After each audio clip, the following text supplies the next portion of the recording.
Hi Tim. Good to see Morning, you again. Aaron. Yeah, you too. So I'm here with Tim, EMEA Field CTO of Pagerduty, and we're going to talk about zero-touch ops today. So I guess a good place to start is going to be, what does zero-touch ops mean for you, Tim? It could mean a myriad of different things, and especially when we start to talk about what the analysts are saying today, whether it's AI ops, whether it's my favorite phrase is actually autonomous operations. I love the idea of autonomous cars and think operations should run in exactly the same way. Yeah. And actually, I mean, talking about cars, one of the biggest uptakes I've seen in some of this area has been the Internet of Things and connected cars as well. It's Yep. so fascinating, the amount of organizations that are trying to run all these things with as minimal amount of human beings getting involved whatsoever. So true diagnostics through to automation, through to remediation, wherever it's needed without a human being getting involved, despite some of the legacy of where PagerDuty comes from, which is really exciting. Yeah, and I think it's an important point because for me, it's all around what we're trying to do there is streamline operations as much as we can. So you're getting to the answer or the result much more quickly. And Yeah. for me, I think that's where zero touch ops, as you rightly said, AI ops, service ops, where I think that is lending in a capability to get to that point where Yeah. I don't necessarily need to be involved in the initial journey. And then when I need human input, I can go and get it. And when I don't, I 100%. can rely on the machine to do that job for me, or do the heavy lifting for me at least. And where do you think we're able to improve operations based on some of the technology that is available today that customers can use? So there's so many areas. So I'll go into some of the experiences I have in PagerDuty is we normally see when things go wrong and we like to deal with when things are working right. So if I look at when things go wrong, from the point of something detecting that there's an issue, which can be a human being actually raising an issue, or hopefully it's our observability, our telemetry, our monitoring, whatever you want to call it these days, through to resolution. So Yep. the biggest bang for buck is where we can compress that time. Where can we find savings? Where can we not get a human involved? Because the other thing is the amount of nonsense that some people are actually dealing with today, the toil on some of our critical stuff, as we mentioned before. So in a things are going wrong outside of the normal operation, that's where PagerDuty stands up. And also just some of the mundane tasks that we're getting. So whether it's environment provisioning, whether it's dealing with user requests and service desk requests that end up going through to someone that should be working on, for example, coding the next greatest release for an organization, we're trying to minimize and reduce that as well. And that's where we definitely see it going. Yeah, and I think that's an interesting point. And I think there's two strands within how we can help operations. So one is around, I guess, what's more traditional ops, where we would talk about event management, we talk about alarms going off, we talk about things we know that are occurring. And now with the advent of DEX tooling, with the advent of being able to monitor end user usage, we now have a whole new form of metrics that we can use to say, okay, well, are we giving a good experience as well as just, is it up? Because that's sort of that previous, well, it's up, so that's great, yeah? You know, we're hitting 98% availability, but end users don't just expect that today. Yeah. That's like the lowest common denominator. What they also want is a great experience. You know, if I'm ordering a ticket and the website goes down, that's a poor experience. It might be 100%. up, but or it's, you know, it's taken me 10 minutes to get to that point. That's not good experience. So I think I see it also as there's an opportunity now to bring that level of data in and then bring some level of automation to solve those problems that those users are facing. So, you know, in that scenario, we just spin up more capacity in the container, right? And then we can deal with it. That's the type of thing I also think we can do now to improve that user experience and improve operations itself. But the amount of additional lenses you just mentioned on that whole ecosystem, which is hitting the same poor souls that, and it's interesting you mentioned kind of the view of the NOC. So we see traditional NOCs and SOCs still in use today. We see some organizations moving towards, say, scaled service ownership, where they have the whole ethos of you code it, you ship it, you run it approach as well that's spread across organizations. the biggest thing we see with every organization is no one is doubling their IT staff. Yep. No one is going through that massive growth that we saw pre-pandemic or even maybe early pandemic as we went through. In the last 18 months, we've seen typically in many organizations a reduction in the operations headcount, but an increase in those data volumes, the amount of work that we're supposed to do, the amount of innovation that we're supposed to kick out. We'll talk about the craziness that's happened in the last 18 months in the IT industry as well in a minute. So the age-old adage of doing more with less, I think, is consistently starting to be seen across teams today. Definitely in the space of operations, and definitely with the amount of data that's coming on in. So the question is always, how do we deal with these increased sense of signals? How do we deal with the volume? 99% of which is candidly utter tripe and garbage. But that's that one thing that you really don't want to miss. That is going to lead to that terrible customer experience. Yeah, and it's cutting through. You're right there. It's cutting through the noise. So I mean, and that's one of the key issues I think a lot of customers are facing at the moment. There's, like you said, that there's so much data, but so much of it just isn't relevant to actually solving the problem. And you have to sort of get rid of that. So the visibility of the actual issue comes to the surface, and then it's much easier than to do something about it. And I think there's a huge opportunity right now with the technology that's available, where you can get rid of that noise. You can focus on what part of that data is more important for your operations teams to be focusing on, and less worried about the things that should just be picked up or should just be done automatically. And then back to your point, therefore you don't need that staffing issue that exists for a lot of customers at the moment. You could take some of that pain away by just allowing the people that you do have to focus on that 1%. So back to your point, like 99% is tripe, I think was the word you used. Absolutely, yes. But just get them to focus on that 1%, and that drives much better opportunity to resolve more quickly, which ultimately is where we need to go and what customers want to try to get to. Yeah. And it's great. And I think the market's moved on. So I'm going to mention AI. I'm going to avoid one part of AI, but I'm going to go old school AI and mention machine learning. So a lot of the deduplication capabilities now are available out there. A lot of machine learning algorithms are really advanced and able to do that contextualization and grouping and keep absolute minimum amount of noise going through. I mentioned earlier today, we had a customer that actually phoned us up to say, we think PagerDuty's broken. That's like, why? We turned on some of your capabilities and features. Now we seem to be getting an awful lot less alerts coming on through. And it was a case we sat down with the individual and we were like, well, show us the alerts you're a little bit worried about, because you can see them behind the scenes in PagerDuty. And it was like, well, that one didn't come through. Okay, it didn't come through, but is it related to that? Yes, it is. We'll go and have a look at that incident. And there it was, all beautifully grouped together. So that's the aim that we're driving through, is through intelligent algorithms and machine learning to completely reduce that noise. I mentioned the driverless cars earlier. There's always going to be an obsession about sticking the steering wheel in a driverless car. So you've always got to have the ability to marry up machine learning with a little bit of human tweaking, that little bit of, if it is this alert, this does need to come through. So whatever you think machine learning algorithm, I do need to override certain parts of that. So yeah, reducing the noise and making sure people deal on what really matters is key. We see a lot of problems with, we call them transient or flapping alerts as well. Things that seem like a problem when they get triggered, but about 5 minutes later calm down as well. So anytime we disturb an individual that should be working on something, that's 10 minutes lost. Even if it takes just a handful of seconds to look at something, we typically find that's 10 minutes of productivity lost. And it's amazing how that starts to mount up over time. Well, I think visibility is really important. And then also, I'll be back to your point there about that 10 minutes of work. If I can get everything that I need immediately when that event that I care about comes through. So, the logs, the what's happened, what's caused it, potential resolution, all in front of me, then that saves me a huge amount of time.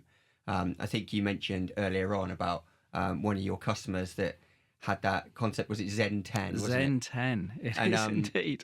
Where it takes, that 10 minutes and you're doing the same thing every single time. It is. Yeah, the concept of Zen 10, it was one of the largest, it was a drinks retailer in the US. Effectively, when they had a bridge call, everyone would come together. So getting people together in the first place would take time. They'd all get together to simply say, I need to go and look at the log files. I need to go and look at our monitoring capabilities. I need to go and check the DEX findings that we've got on the systems as well. So they would disappear off for 10 minutes and then come together with then the next steps that they could go and do. We'll talk about how we can improve some of this later on, but the whole idea now is they brought that Zen 10 down to Zen 0. Yeah. The data is there, ready. The monitoring tools trigger off alerts. Their automated diagnostics now go out and do each one of those different things. I'll mention Gen AI briefly as well, because now we're seeing Gen AI taking in the context of all this incoming data, and then it's going out to go and execute some of those diagnostics based upon the variants and the different types of lookups that we might have to go and have a look into as well. And it's fascinating because every customer at the moment that we speak to is they're on this journey to reduce that from it being triggered to being it resolved. Yeah. We had Vodafone spoke at one of our recent conferences, and I've worked with those teams over the last 7 years since I've been with Pagerduty and beyond, actually, if I go into further in my career. They're seeing in 1 year alone, they reduce what we refer to as their mean time to acknowledge rates down from 20 minutes to kind of sub 20 seconds they're on. And their resolution times were in the digital teams were around about an hour down to, again, a matter of minutes to do that full resolution. And year on year, they're constantly looking at how can we push out releases faster. So they're typically even, I think the quote I had from Elizabeth the other day was about 200 releases per day alone amongst some of their teams. But how can you do that innovation at speed, but also reduce the amount of customer affecting incidents and impacts you actually have? Yeah, and I guess that's the whole point, really. You're bringing in much greater productivity across both not only the operations and support teams, but also then across your dev team, because you're just taking the noise out. You're taking the things that take time away from them, and that allows you to focus on the releases. But also by bringing that automation, it means you've still got the control of those releases, because when they go in, you have all your monitoring, you have all your event sources, you have your observability, so you can really quickly triage what's happening. So you don't need to hold back on that change, because historically we would have said we can't possibly put that change in unless you've crossed all the T's, dotted all the I's, because you have to be 100% sure it's not going to cause an impact. Whereas now you could take a little bit more of a risk there, because you know that you can get on top of it very quickly, and therefore that you can still keep that rate of DevOps going forward without necessarily constraining it. I don't quite like the term fail fast. I don't like that term, but I think a better term would be to go forward more quickly. Yeah, I understand where you're coming from. You don't want to bring in failure, but equally you can take a little bit more. You can push the boundaries a little bit more, because you know your backbone is solid, and that you've got the opportunity to understand any issues and get on top of them really quickly. So therefore you can push those boundaries. Because ultimately, most organisations are trying to gain a market edge, or they're trying to keep up with the competition. So you can't stifle that development. You have to sort of work with it. And rather than seeing operations and service management as, that's that bit here, and we're developers and we don't really want to work with them because they constrain it. It should be one team. Yeah. Everybody should be working together, which is the common goal, which is to drive the company forward. And I think the technology available now is allowing those two areas to come together and work together, and that allow the company to go forward. And you've definitely got to have a bravery. I agree with you on the fail fast. The amount of times my youngest now just says, I was just failing fast, Dad. It's like, no, you can't use that excuse anymore, son.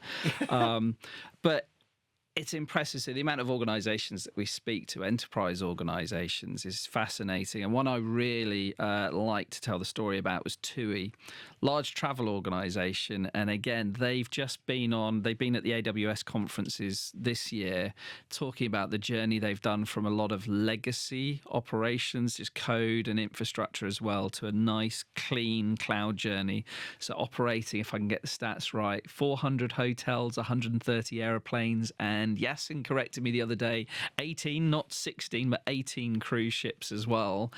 Their infrastructure, their mode of operations was struggling to cope with the changes. So they took that move 5 years ago, lift and shift, get rid of legacy, move to the cloud, obviously, which is why they're at AWS.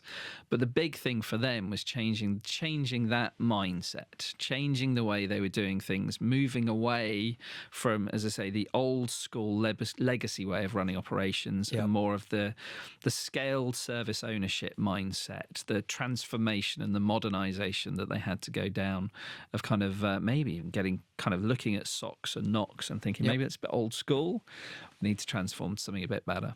Yeah, no, it makes a lot of sense. And I think it's also about using the technology to help you do that. So as well as sort of just driving that automation, a lot of our customers at the moment are struggling with some of the regulatory changes that are coming forward.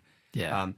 And one of the things where it can help is by taking all the data that you've got, all of those multiple data sources that we deal with now, and putting it into a logical, sensible order, is then allowing you to hit those regulatory requirements without, again, stifling that development and that progress, because you can use the technology to report on what's going on and therefore feed that back, or you can use discovery or observability to find out what you've got, where it is, how it's working, how it's interconnected, how can I better support it, and that allows you then to get control of those regulatory elements. So whether that's in the cybersecurity space, whether that's in the banking and financial space, the fact that I can prove to the regulators that I do have control, that I do understand what's happening, I understand where my data is going, I understand how I'm using that data, and I'm using the observability platforms and my machine learning platforms to help me understand where that's going, is a massive benefit.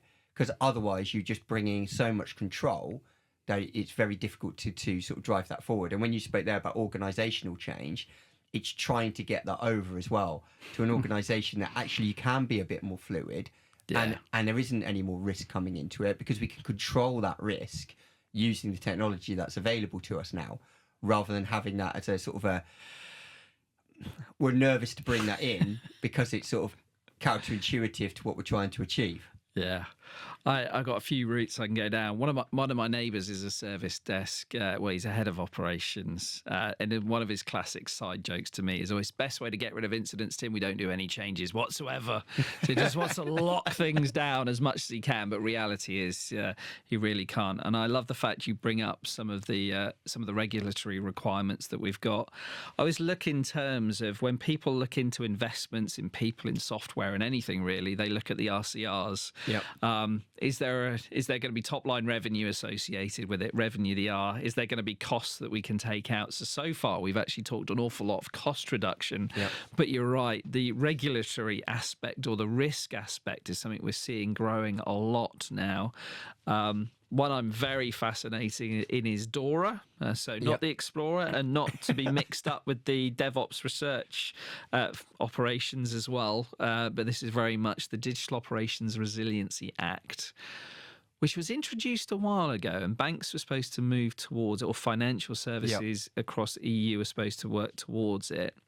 I didn't hear about much of it about 18 months ago, but in the last year, it's become a reality. And some organisations are ahead of the curve. It feels like more organisations are actually slightly behind the curve on understanding the implications of DORA as well.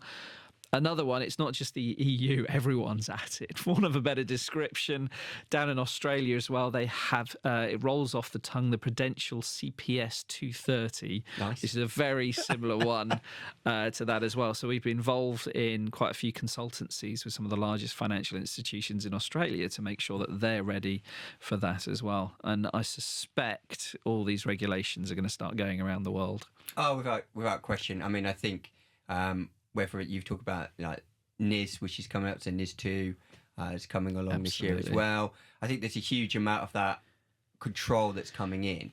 And organisations have to be ready for it. And this year in particular, back to your point, is coming up much more than I've ever seen it in the past.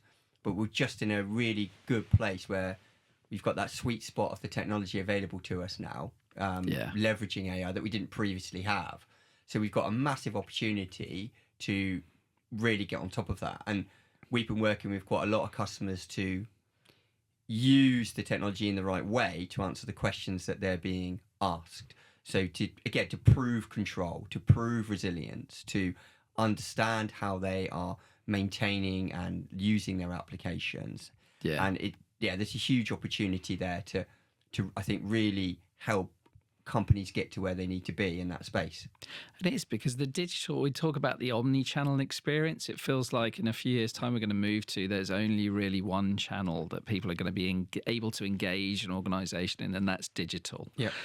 Phil LeBrun, again, spoken on tour recently. He has some beautiful slides about how the banking industry has changed over just the last 20 years in technology alone, how it was always walking into a branch or phoning up a call centre, and all those avenues are disappearing now. It is all online. It's all via the app. That is the only way to interface with a lot of financial organizations today. So it's got to be perfect. It's got to be resilient. It's got to be reliable as well. Yeah, no, it's a huge change, huge difference. And so we've touched a little bit on AI so far. Yeah. How do you think AI is helping our understanding on what is causing the issues that customers are seeing? Before we get on to the more shiny generative stuff. Shiny. I start with bog standard machine learning and AI. So the ways that we look at it in Pagerduty, we've talked about reducing the noise. So simple deduplication alone reduces a lot of noise. Then the correlation and contextualization of data, and then compressing that together, coupled at least with the ability to tweak and tune some of those algorithms as you go along. And then execute automations as things come through the pipeline. Once we ingest, so I'll actually talk a bit Pagerduty or conceptually, once data's ingested, then you've got to figure out, is this a typical thing or is it an anomaly? Yep. So is this an outlier that you really should alert someone to and potentially escalate to a subject matter expert, rather than maybe leaving it in the hands of an L1 who just gets analysis paralysis, thinking, bit weird, should I just check all the various documentation? No, if it's an outlier, get it straight away to someone that can go, oh, that's a bit strange. Yeah. That's a signature we haven't seen before. So as well as that, there's correlation with things that have happened in the past. So again, historical data, whether it's data that you have in your organization, or we're seeing now a big drive for us in PagerDuty. We've got such a large amount of data and knowledge around things that can go wrong in an organization, then maybe we should widen that view, so that if there's one of our old PMs talked about, this is really old school, he referred to JDBC errors and Oracle errors. Yep. Maybe if you could look up a number and see if, well, there's another organization had the same thing, the same way we used to jump onto Stack Overflow back in the day. Can we combine everyone's data sets together to actually work together to look for remediation? So there's that approach as well, looking at historical data and then looking at other things that's happening as well. So many organizations get so laser focused on what they can see.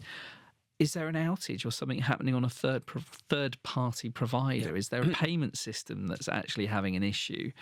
Our cloud providers do amazing jobs in terms of redundancy and resiliency, but is there an issue happening in a particular region that everyone's just down here looking at the problem but not aware that a cloud provider is having a small problem in one part of their infrastructure? No, it's a good point you make. There's so much to look at. Because technology's become so interconnected. You think about all of the other things that most organisations now rely on. And because with the advent of much more integration between those suppliers and those providers, you're right, it could be nothing to do with your organisation itself, but you're so reliant on a downstream payment provider or a technology provider, or even to the point of someone that maybe ships your kit out to a new joiner. It's not unlikely to be your organisation itself these days. Yeah. You've got all of those little pinch points have an impact on providing a good service. So you have to be mindful that actually it's important to understand what's happening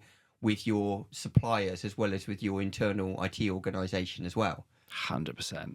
And actually, it's fascinating. I've got one customer that does have they produce the nice, shiny, clean DevOps stuff on the front end, but on the back end, it's still technology that I jokingly say they invested in the 90s. It's not quite that old, but sometimes it feels that way. And I was around in the 90s when some of this stuff was being provisioned. But yeah, we see it.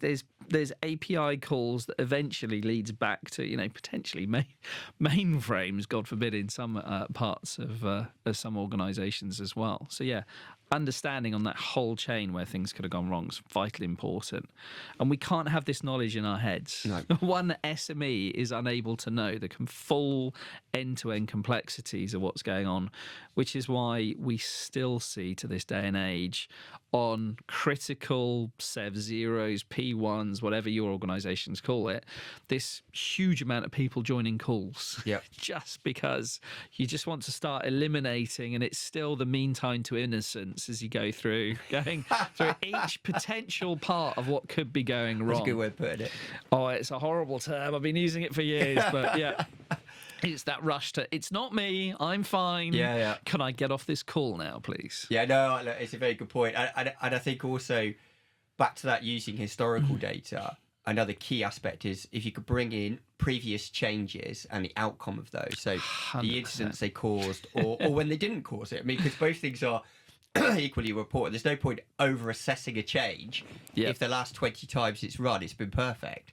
So again, back to that, loads of people on a call, the amount of times, I might have joined a customer's cab call and you've got 40 people on cab. And it's like, well, surely we can reduce this, right? Surely we just get the people we need for those changes this week. Not everybody needs to join it for a start if you're not involved. Secondly, we can automatically assess changes now using machine learning based on previous experience. So you can be much more specific about what questions you need to ask, because you can look back and say, well, this hasn't caused an issue, so all our controls in place. Great, move on. Or if you get something that maybe has caused an issue previously, we can use that historical data to look, okay, so what tickets were raised? What issues did it cause? Okay, so what do we do about it this time? So the change can go ahead, but we can put those right caveats in place. So sometimes that might just be documentation.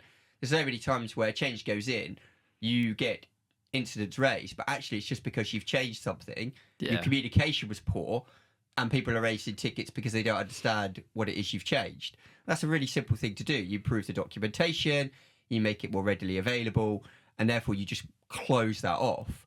And back to your point, you don't need the 40 people on cab, and then you also don't need the 40 people on a triage call afterwards to work out what possibly could have gone wrong, because you already understand it. 100%. So it's I find it really interesting that how machine learning is allowing us to do all of that now, and how customers taking advantage of that. It's getting back to, I guess, the earlier point, allowing more productivity, allowing a greater throughput of development, because you can just control it, you can then mitigate it, and then you're not wasting people's time. Back 100%. To that, getting everyone on the call. And it's also, I guess the other thing you said earlier was around cultural change, because there's an element of that as well. Like if you are on those calls, you're right, most people are thinking, I don't want to be blamed, I want to go. Oh, it's the risk factor. It's like, I want to be proved innocent. I want to get out of here. And nobody wants to rush to be effectively told off, as I say. And you're right. And interesting, when we talk about having multiple people on a call, it feels like sometimes you're trying to narrow it down to that one thing that's changed, or that one individual that was responsible for that area. I like the concept of the contributing factors. So back to your point, you can say a change keeps going in and it's absolutely fine, but a change could go in and other scenarios could have changed, which meant all the assumptions that you thought were fine when you released that are now completely different. So you could, have that individual on the call that's saying, or that team on a call that's like, well, we've done this 20 times before and it's been absolutely fine, so it's fine again. But as you say, with the complexities of app development these days, in fact, I think I'm going to get the quote right. This was from AWS as well. Typically in most modern day applications, there's at least 10 discrete different technologies involved. You know, in my day when I was first developing, it was an Oracle database in Java, or it was a SQL Server and a bit of .NET code in front of it. But now the plethora of technologies and, as I say, third-party calls and other data and information involved in apps, so much harder to be just one singular thing that could be causing problems or going wrong. No, I completely agree. And because everything has become interconnected for completely valid reasons, right? Because what you're trying to do is give a single application type experience, even if behind that you're talking to 5 or 6 different things. You know, the onboarding journey is a typical one that you use. You know, if I go back 10 years, if you were a new joiner in an organization, you probably ended up having to log that data in 6 places just so you could actually get a pass and a laptop, add some access to what you needed to do, add some applications. That would have been quite a convoluted process. Whereas these days, it should typically be one ticket. All the downstream systems are told what they need to be told, and therefore everything is generated straight away. And that's the right thing to do, and that's leveraging the capabilities that we've got for integration and automation now, but it adds complexity. You know, part of that journey breaks down. You have to understand how those systems are interlinked. You need to understand what they need to do their job. And that's meaning a greater level of triage. And back to the point, one SME is probably not going to know the answer.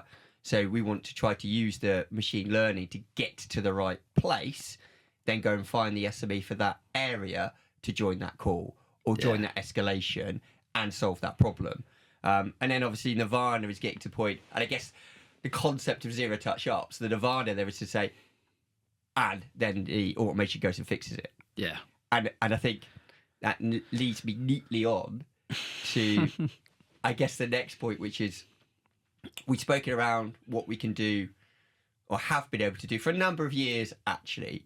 Sometimes when people talk about AI being new, and then I sit there thinking, but we've been refining it for the last 12 years. I mean, I can remember neural networks and stuff have been around for donkeys years. Ages. Long before. I know we were looking at, you know, how can we correlate change back to that example. And I remember sat down on that project, it was 12 years ago, you know, trying to work out how we could start to use those metrics and start to use things like k-means clustering, or those old, so not old, but those historical ways of where AI came from. But it's been around for a long time. I just think why it's got so much in the public consciousness now is I think about what we could do 12 years ago and what we could do now has really shifted. And also people's understanding of it has changed, as well as good and bad press, bringing it into the public's consciousness and therefore into the consciousness of IT much more readily. But it's in terms of that was machine learning, and now we're in the generative AI stage. Where do you think we can leverage that generative AI now to help customers do even more than we've already spoke about in the machine learning context? There's so many routes now, and to your point, the technology is so much more accessible because k-means and machine learning and all the sort of the big data innovations we've seen over the last 10 years really were locked away with the rocket scientists and those like you and I that had a bit of time on our hands and wanted to play and enthuse about some of this technology. But Gen AI now is very available to everyone. I would advise, you know, in about 5-10 years' time, it's probably going to be as common as doing a pivot table in Excel. Everyone's going to be able to do it. It's part of the job. You won't even have to be able to put it on your CV because it's going to be that simple. If you want to invest in anything as a technology person today, prompt engineering is get ahead of that one, is one of the areas that I'm definitely doing a lot of research and looking into. But in terms of the way that I'm seeing people in the operations space using it, it's a number of steps, really. So the first one is summation. Like Pagerduty, we're known traditionally for on-call and changeovers in rotas. So if you're running a long-running incident and you need to, we do incident commander training a lot. If you're going to change over your incident commander, you've been running for 6 hours, we actually advise 2 hours for an incident commander to run a SEV0, P0, P1. You should be changing over ideally every hour, every 2 hours. That's quite a frequent amount of changes if it goes on for quite some time. So how do you get that person coming in up to speed? You can do the old-fashioned way, which is the human being attempts to think about all the things that have happened over the last 2 hours and tries to do a download, or it's just catch me up. All the data that's been inputted either on a transcript on a Zoom call or on other call mediums are available, or in chat ops. So obviously, like PagerDuty, we have unparalleled uptime, but things do occur. So, of course, we have everything transcribed into our chat ops tool so that when you come in, you just type in PagerDuty, catch me up. Boom, there it is. And it's not a human being trying to summarize it. It's Gen AI. It's really accurate. It's taken off the data that we're feeding into it. So whether it's an incident commander or a subject matter expert that's doing a changeover that's joining, or if it's an executive that needs to relay some information, or an account rep that's looking after some of your key customers that needs to give your customers an update. We use it for catch up. We use it for status updates now as well. Okay. Do I share this story? Yeah, it's always good fun.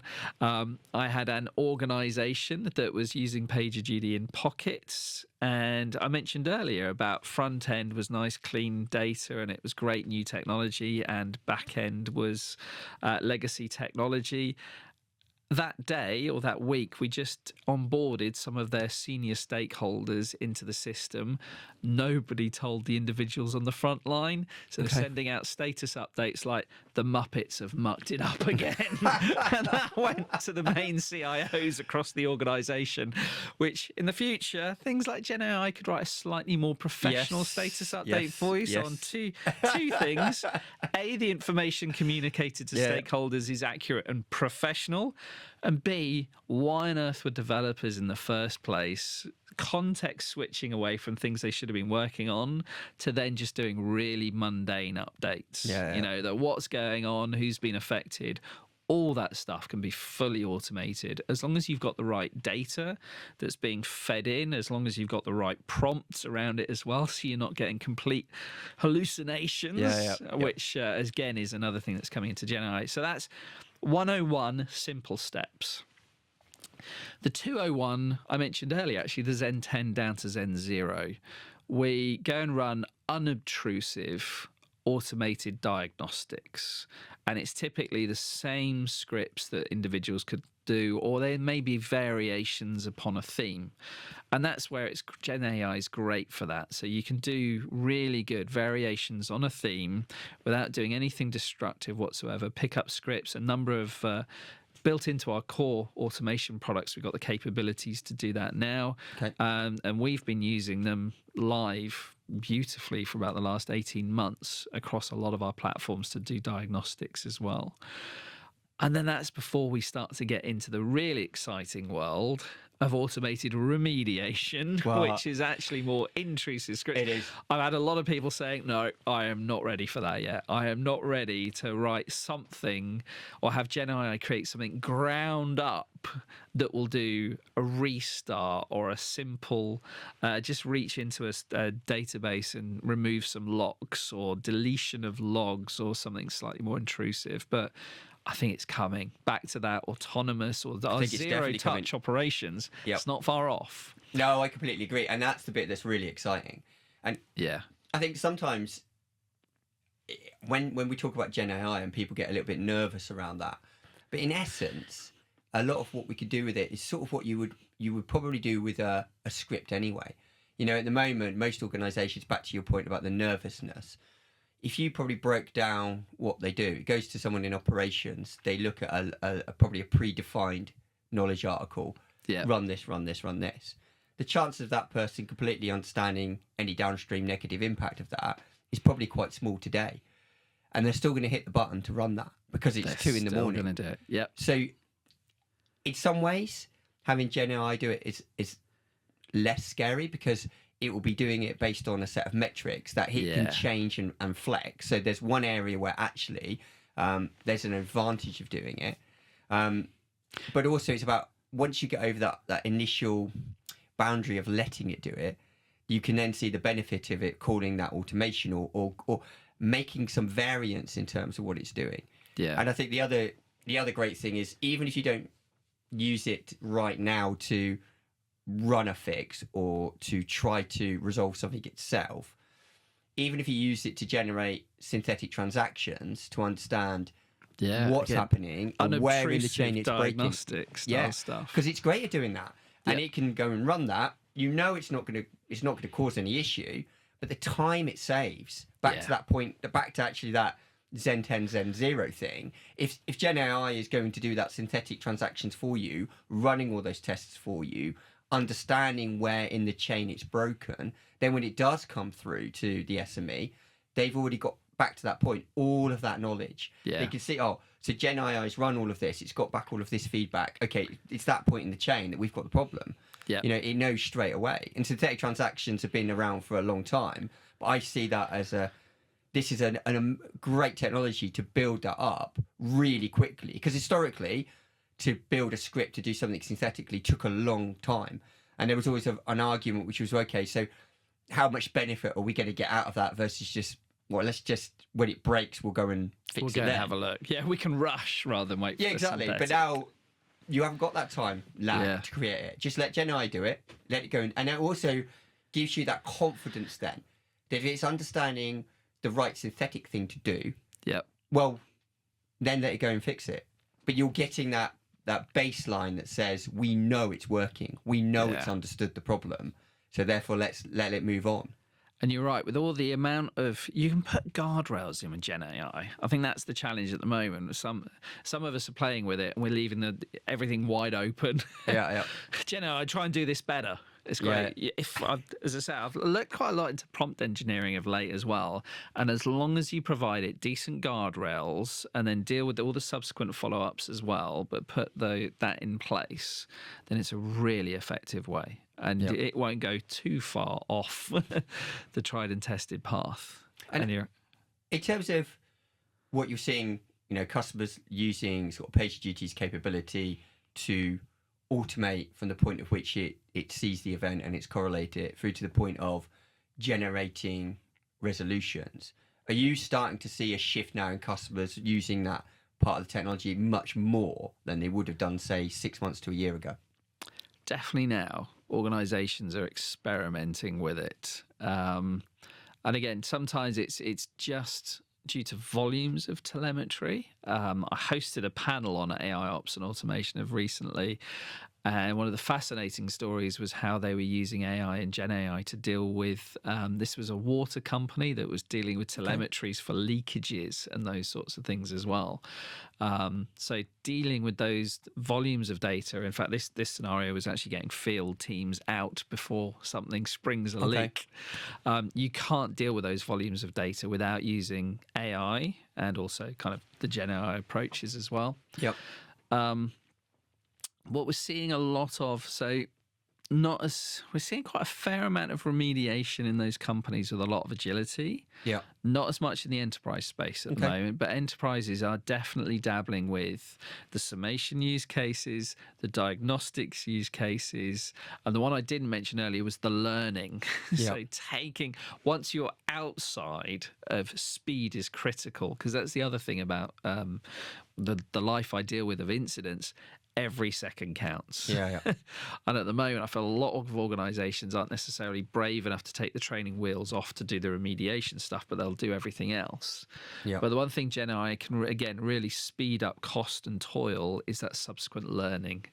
Where's the area for improvements that we can then feed in and just make our organization run a lot better? So feeding all that data into there is great, really. And with those post-implementation reviews, right? So that those documentations or RCAs that you have to do, nobody likes to do those, right? Because it's like, well, the problem's fixed now. I don't really want to go back over it. But Gen AI can generate that type of documentation. And that's something that, we don't like doing. So we don't. Exactly. So let Gen AI do that, and then that still gives you that knowledge across the organization. You can get all that data. Oh, okay, so I can see what caused it. This is what happened. This is when it happened. Great. So how do we now go about making sure it doesn't occur again? So that type of information for the problem management team, for your development team, and for your managing change going forward is so critical.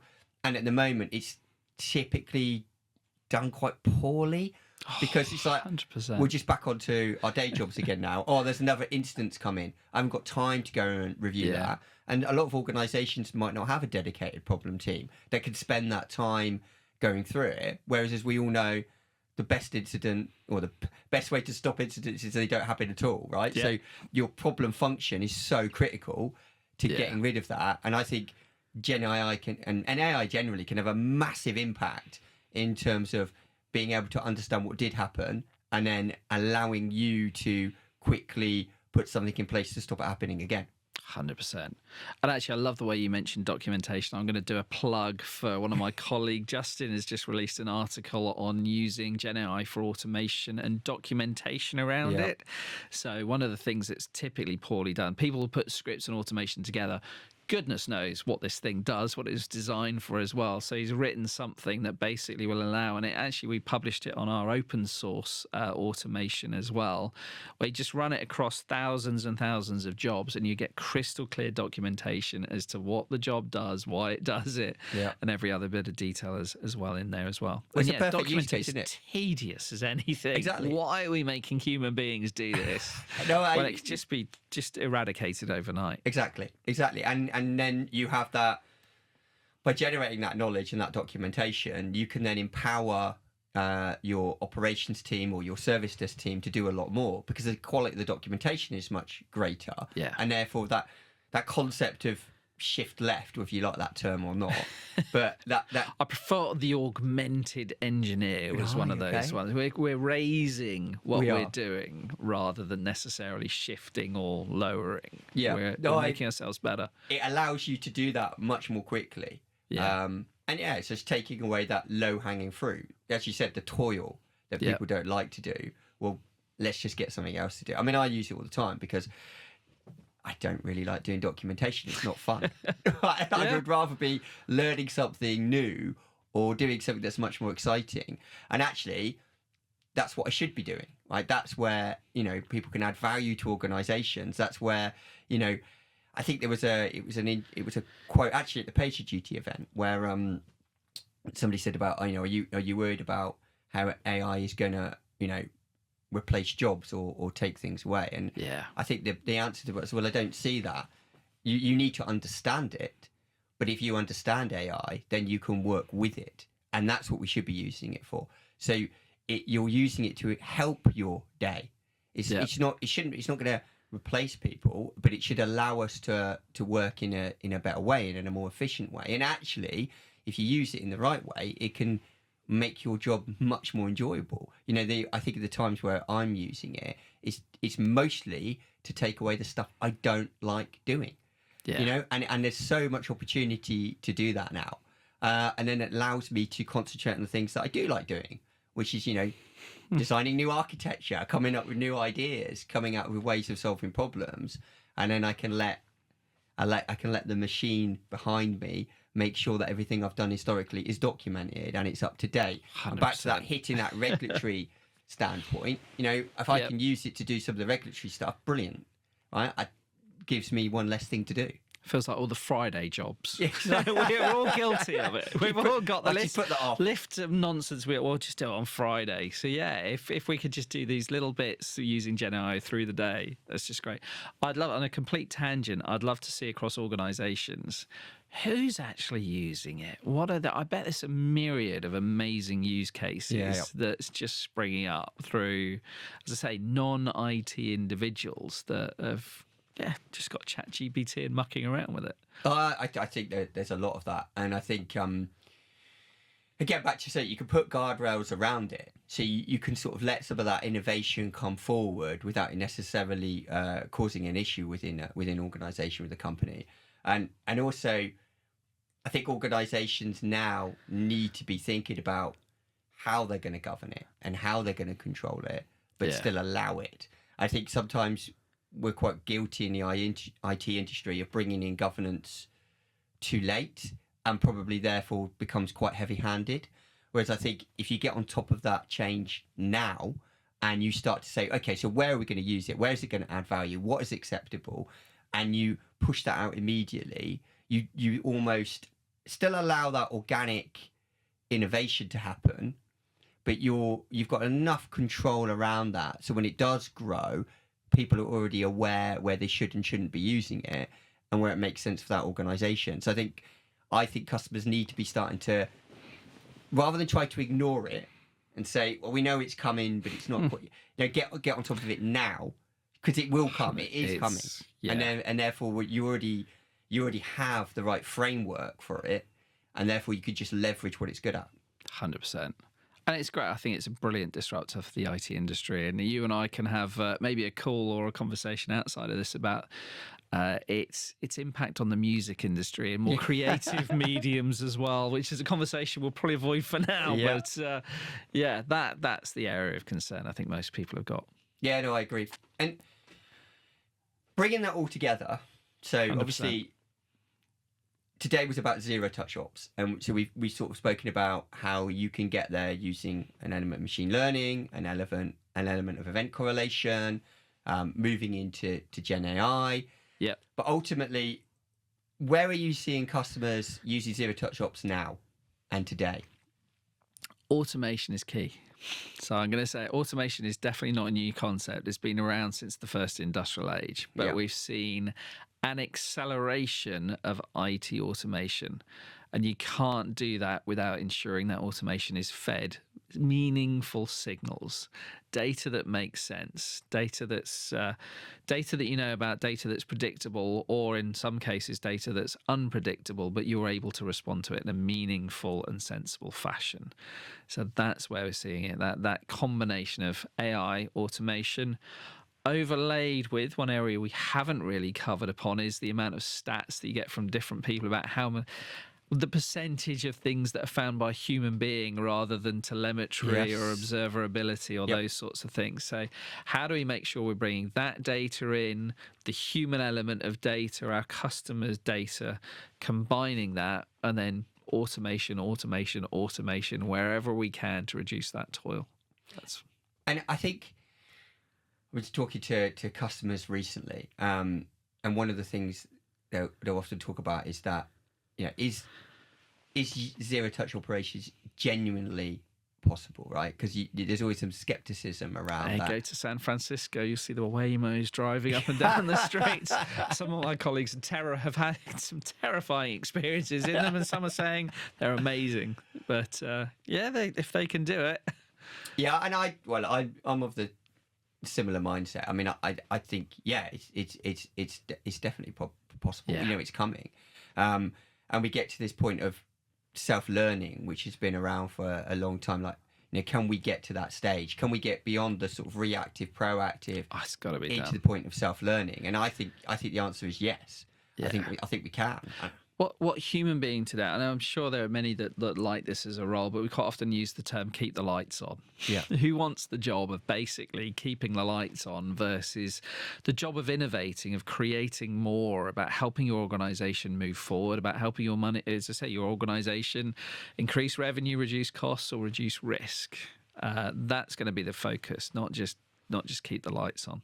No, I think I completely agree. And I think that's the whole point of zero touch ops, right? That's what you're trying to achieve. Yeah. That's what you're trying to make happen for your KTLO organization. just needs to be, we've got it up and running. I worked with a large IoT company as well. And one of the interesting things, when they first started doing a lot of IoT devices, you'd buy the device, and then that'd be it. That was the only cost that you had to lay out. Now, of course, in this day and age, we're used to subscriptions. Yep. But back when they launched these, they didn't have a subscription. So the revenue was taken and gone.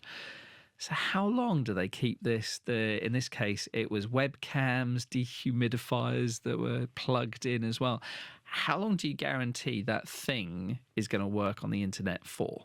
You don't want to have a human being 5 years later worrying about whether I'll go into a little bit of personal detail, my webcam on my fish is still working or not. Yes, I am sad enough, and I bought that webcam about 5 years ago, and I expect it to work for another 5 years. But there is an organisation that's running the infrastructure to make sure I get to see that information on my phone. Far too much detail there, Aaron. So that's how I see zero touch. Relax remotely and watch your fish from anywhere. Absolutely. It's an important use of technology. 100%. Well, I'd be gutted if it didn't work. But there is an organisation that's keeping that running for me. And I hope and I pray that there's not a human being that's involved in that. It needs to be zero touch. 100% zero touch. Completely agree. Well, thanks very much for your time today, Tim. I appreciate it. Thanks for having us here, I think Aaron. it's been a good conversation. And hopefully for the people that are watching and listening, they've learned something about zero-touch operations and where we think it's going and what we think we can do right now for customers, which I think is the most important aspect. So much of what we've said today is things we can do now. And when people talk about where's it going, and I think there's always quite a lot of debate about, well, where are we going next and what can we do tomorrow? But in actual fact, we can do so much right now that a lot of customers aren't doing yet, aren't quite there yet. So I think we've got a huge amount of things we can already grow into the technology that's available now, rather than having to always focus on what's next, what's tomorrow. I think it's about getting on boarding with what we can do now, getting customers to move forward, getting that leverage across organizations, making those cultural changes that you alluded to earlier on within those organizations to allow that to happen is what we can do. It's brilliant. Just needs a little bit of courage to move forward, to take that first step. Perfect. Well, thanks everybody for listening. Hopefully you found something interesting in here. And as always, you can contact us at hello@ktsl.com. And thanks again to Tim from Pagerduty for his time. Oh, thank you.